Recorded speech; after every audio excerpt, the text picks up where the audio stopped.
besar, lebih besar dari segala, tiada terduga dalamnya, tiada terjangka luasnya.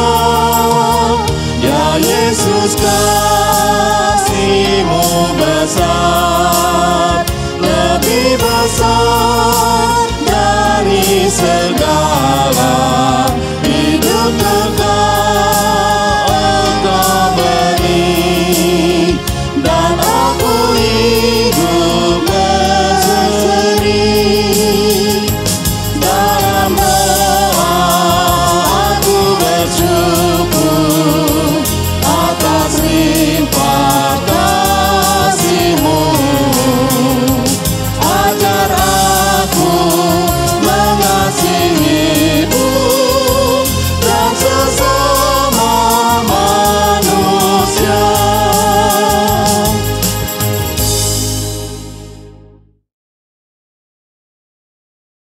Kita masuk dalam pemberitaan firman. Bacaan kitab suci hari ini Markus 11 ayat 1 sampai 11.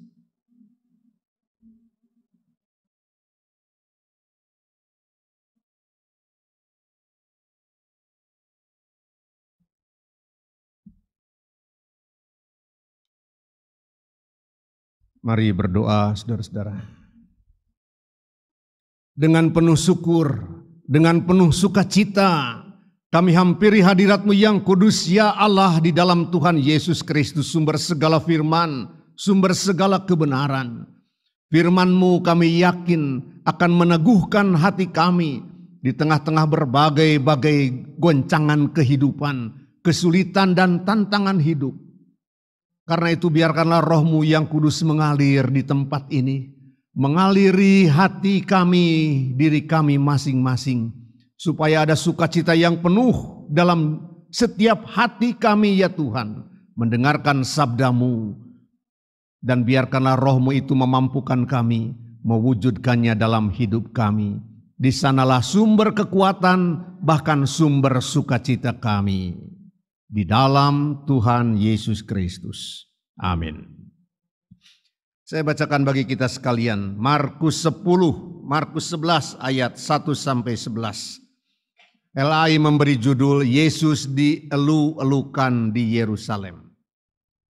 Ketika Yesus dan murid-muridnya telah dekat Yerusalem, dekat Betfage dan Betania yang terletak di Bukit Zaitun, Yesus menyuruh 2 orang muridnya dengan pesan, "Pergilah ke kampung yang di depanmu itu.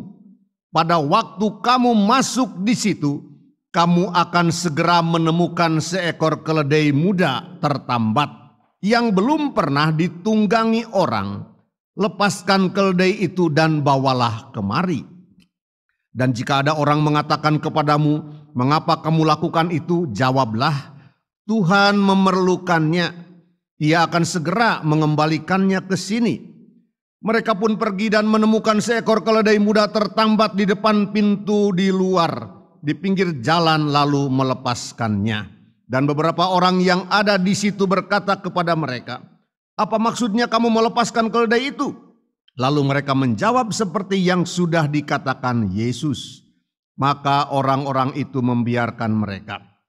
Lalu mereka membawa keledai itu kepada Yesus dan mengalasinya dengan pakaian mereka. Kemudian Yesus naik ke atasnya. Banyak orang yang menghamparkan pakaiannya di jalan. Ada pula yang menyebarkan ranting-ranting hijau yang mereka ambil dari ladang. Orang-orang yang berjalan di depan dan mereka yang mengikuti dari belakang berseru, 'Hosana! Diberkatilah Dia yang datang dalam nama Tuhan. Diberkatilah kerajaan yang datang, kerajaan Bapa kita Daud. Hosana di tempat yang maha tinggi.' Sesampainya di Yerusalem, ia masuk ke bait Allah. Di sana ia meninjau semuanya. Tetapi sebab hari sudah hampir malam, ia keluar ke Betania bersama dengan ke-12 muridnya. Berbahagialah orang yang mendengarkan firman Allah dan yang memeliharanya di dalam hidupnya. Hosiana. Hosiana, Hosiana, Hosiana.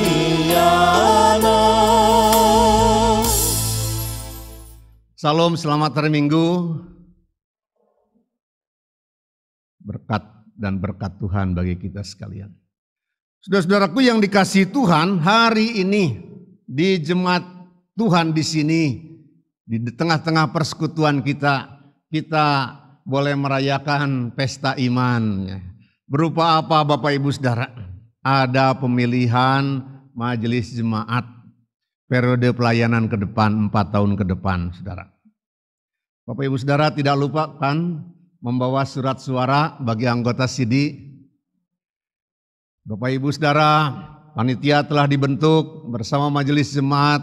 Mohon maaf kalau ada berbagai-bagai kekurangan. Tapi marilah kita tangkap ini adalah pesta iman kita. Saudaraku yang dikasihi Tuhan, pesta iman dalam rangka apa? Kita akan memilih, kita akan menentukan dengan keyakinan bahwa tangan Tuhanlah yang bekerja dan ikut campur memilih saudara-saudara kita menyongsong pekerjaan pelayanan. Bapak Ibu Saudara dalam Tuhan, saya ingatkan ada satu hal yang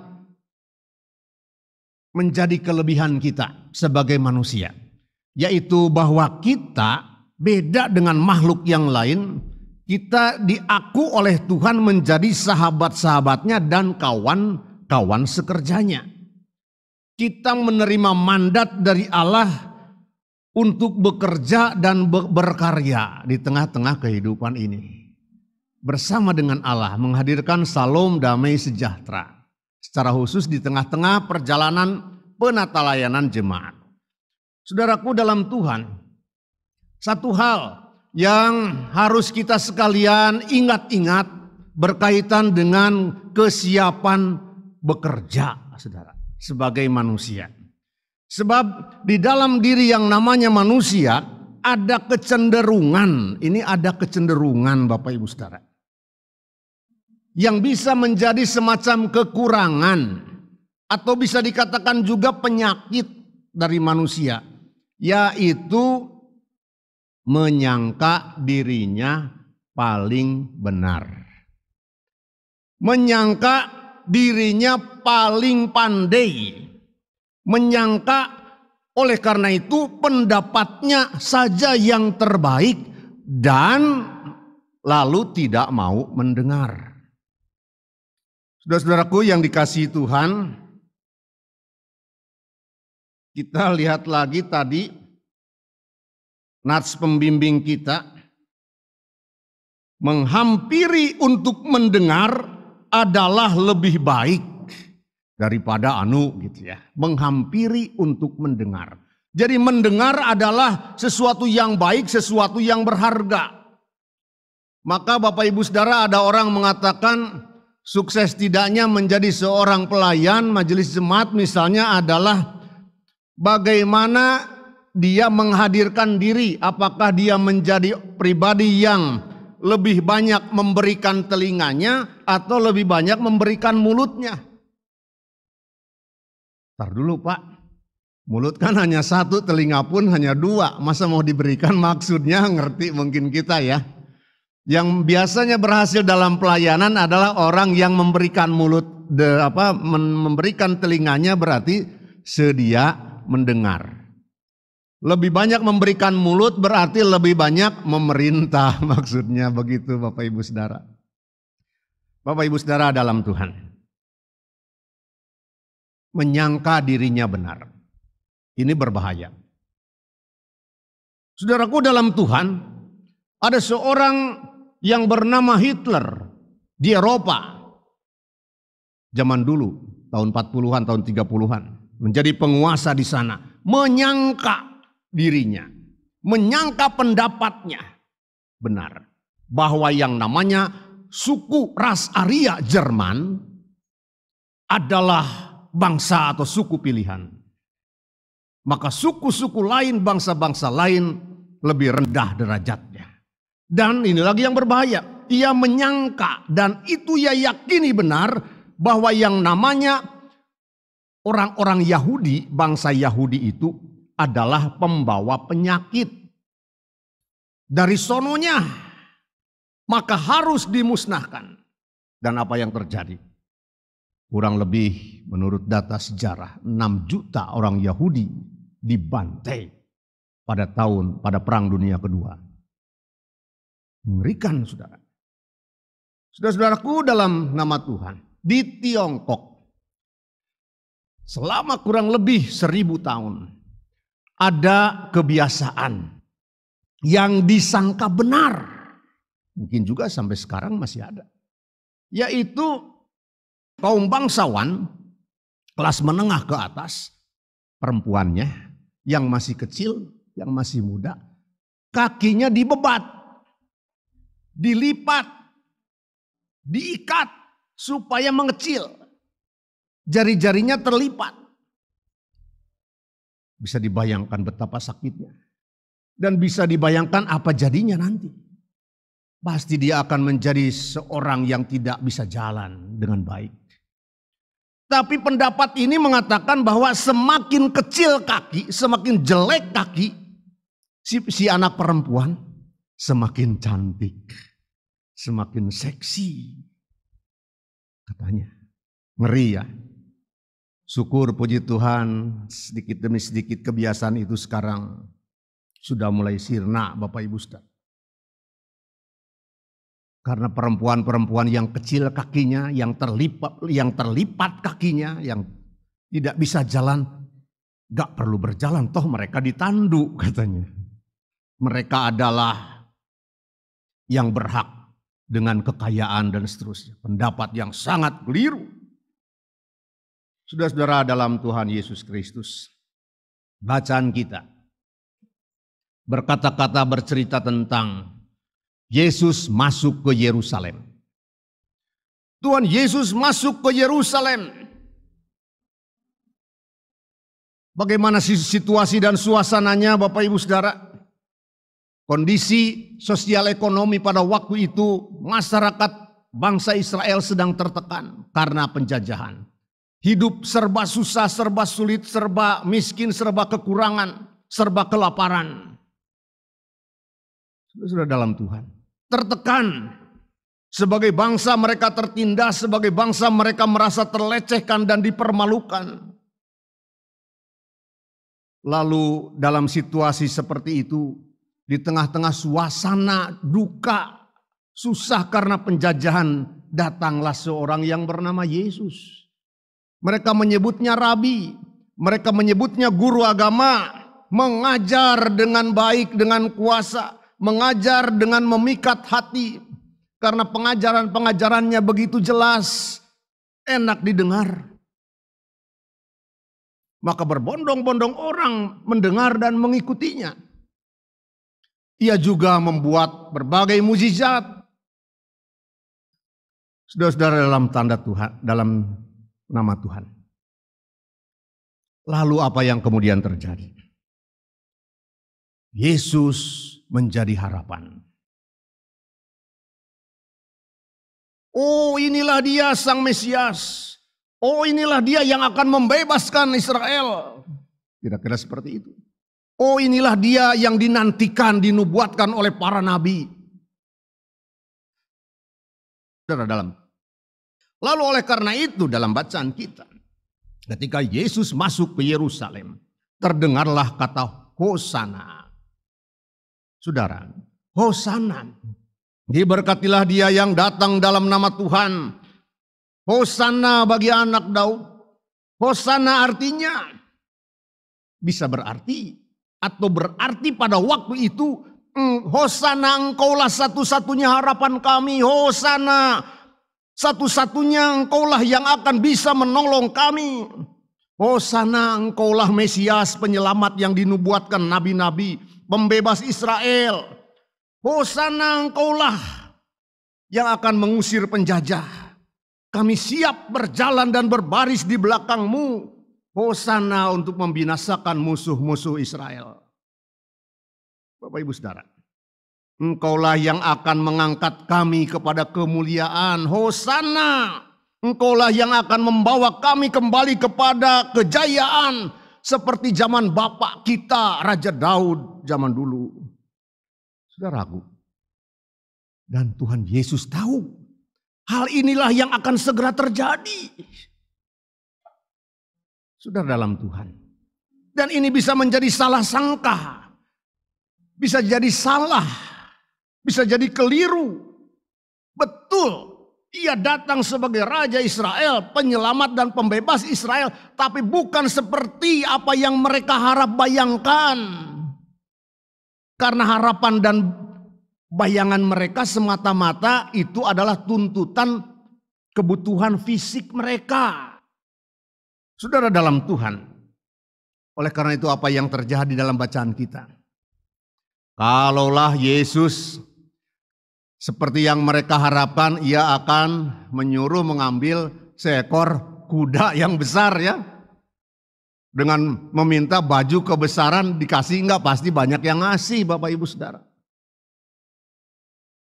Tapi lalu bukan itu yang dilakukannya. Yesus menyuruh 2 orang muridnya. Pergilah ke sebelah sana. Nanti engkau akan menemukan seekor keledai. Keledai saudara. Bukan kuda besar yang hebat yang biasa seperti ditunggangi oleh panglima perang. Keledai saudara. Engkau akan menemukannya tertambat dan bawalah kemari. Kalau ada yang nanya udah bilang Tuhan memerlukannya, nanti orang itu akan merelakannya. Betul saja seperti itu yang terjadi. Lalu dibawalah keledai itu. Lalu apa yang mereka lakukan Bapak Ibu Saudara? Seorang pemimpin Mesias akan masuk ke dalam kota Yerusalem. Ya enggak apa, enggak ada kuda tapi ini ada keledai. Enggak ada pelananya, enggak ada baju kebesarannya. Lalu mereka menanggalkan pakaian mereka. Mengalasi punggung keledai itu dengan baju mereka. Dan itu juga yang dilakukan oleh massa. Karena euforia. Karena begitu bersemangatnya mereka menyambut kedatangan sang pembebas. Mereka keluarkan pakaian dari rumah mereka. Mereka tebarkan menjadi alas. Di depan jalan Yesus. Sambil berseru-seru Hosana, Hosana. Belum ada karpet, belum ada permadani, enggak apa-apa kain, enggak apa-apa pakaian kami. Karena inilah Sang Mesias yang akan membebaskan kita. Saudara, itu yang kurang lebih terjadi. Ini bisa jadi salah kata Tuhan Yesus. Tapi apa mau dikata? Lalu betul kan Bapak Ibu Saudara? Seperti apa yang dikhawatirkan oleh Tuhan Yesus. Beberapa waktu kemudian, tidak lama lagi kemudian, teriakan Hosana itu akan berganti dengan cemoohan. Hosana, Hosana berganti dengan salibkan dia. Salibkan dia. Karena mereka memang salah menyangka. Yang datang bukan Yesus sebagai panglima perang. Seperti harapan mereka untuk membebaskan mereka dari fisik saja. Tapi yang datang atau Yesus datang sebagai panglima perang rohani untuk menyelamatkan. Saudara-saudara yang dikasihi oleh Tuhan Yesus Kristus. Ternyata Yesus kemudian bukan mengajak orang-orang Yerusalem, orang-orang Israel mengangkat pedang untuk mengusir dan membunuh musuh atau penjajah. Ternyata Yesus bukan mengajak untuk mengangkat pedang tajam, tetapi ia mengajak untuk mengangkat pedang rohani. Untuk membunuh dendam dalam hati, untuk membunuh egoisme di dalam diri, untuk melenyapkan dengan pedang rohani itu segala iri hati dan berbagai keserakahan. Berbeda dengan yang mereka harapkan, yang mereka sangkakan. Yesus bukan mengajak untuk mari merapatkan barisan. menyerang dan menghadapi musuh, orang-orang Roma sebagai penjajah. Tapi Yesus mengajak, mari kita menguatkan hati untuk terus bertekun, untuk terus bersabar, untuk berbagi kasih, untuk sedia berdamai, untuk memberi maaf. Mari kita berjuang, kata Yesus, untuk bertobat, berjuang untuk tetap sedia taat kepada Allah. Saudaraku yang dikasihi oleh Tuhan, tidak mudah memang mengikut Yesus. Tidak mudahnya di mana Bapak Ibu Saudara? Karena ada berbagai sangkaan di dalam diri kita. Yang ternyata itu adalah ajakan dari kepentingan diri kita pribadi. Saudara-saudaraku dalam Tuhan. Jadi susahnya tidak mudahnya menjadi pelayan itu apa Bapak Ibu Saudara? Tidak mudahnya menjadi orang Kristen itu apa Bapak Ibu Saudara? Berperang dengan senjata rohani bukan untuk mengalahkan musuh di luar, tetapi mengalahkan musuh-musuh yang ada di dalam hati kita. Keegoisan kita masing-masing. Allah memanggil kita untuk berkarya. Karena Ia juga sedang berkarya. Bagaimana Allah di dunia bekerja. Tidak selalu Bapak Ibu Saudara, pekerjaan Allah itu sesuai dengan harapan dan sangkaan, bahkan imajinasi kita. Tapi yakinlah Allah sedang berkarya. Walaupun itu mungkin tidak sesuai dengan hayalan dan imajinasi kita, yang jelas Ia mengajak kita sekalian untuk ikut serta, untuk ambil bagian dalam karya Allah di dunia ini. Kita bisa mendapat bagian Bapak Ibu Saudara. Bagian dari pekerjaan itu. Walaupun ternyata ketika kesediaan kita wujudkan, itu belum tentu harus selalu sama dengan agenda kita sendiri. Sebab agenda kita, harapan kita selalu syarat dengan harapan-harapan yang bersifat kepentingan pribadi. Yang kadang memang mungkin bisa dibungkus dengan kepentingan nasional atau kepentingan agama katanya. Bapak Ibu Saudara dalam Tuhan. Ajakan Tuhan Yesus bagi setiap gereja Tuhan yang mengaku percaya kepadanya, yang bersedia mengikuti Dia menjadi barisan di belakangnya. Mari kita wujudkan ketaatan. Sikap dan kemauan itu akan merupakan senjata dalam diri kita untuk mengenali apa yang menjadi karya Allah. Ketaatan adalah sikap, ketaatan adalah kemauan. Puji Tuhan Bapak Ibu Saudara, sikap dan kemauan yang berkaitan dengan ketaatan itu akan memampukan kita mengenali kehendak Allah. Saudaraku dalam Tuhan, ada banyak cara kehidupan, keagamaan yang dikehendaki oleh Tuhan Yesus. Tapi ada banyak juga cara kehidupan keagamaan yang sesungguhnya tidak dikehendaki oleh Tuhan. Ada cara melayani dan menyambut Yesus yang dikehendaki olehnya. Tapi ada cara melayani dan menyambut Yesus yang tidak dikehendaki olehnya. Di sanalah kita berada Bapak Ibu Saudara. Pada pilihan-pilihan itu. Tapi Tuhan akan memampukan kita untuk mampu mengambil pilihan yang benar. Karena Ia senantiasa menolong dan memampukan umat dan gerejanya. Tuhan memberkati kita sekalian. Amin.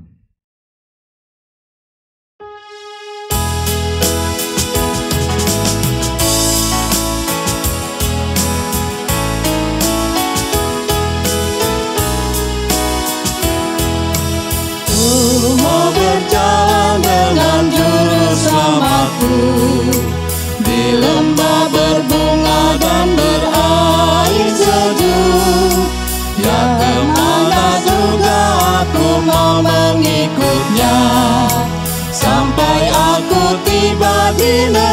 Bapa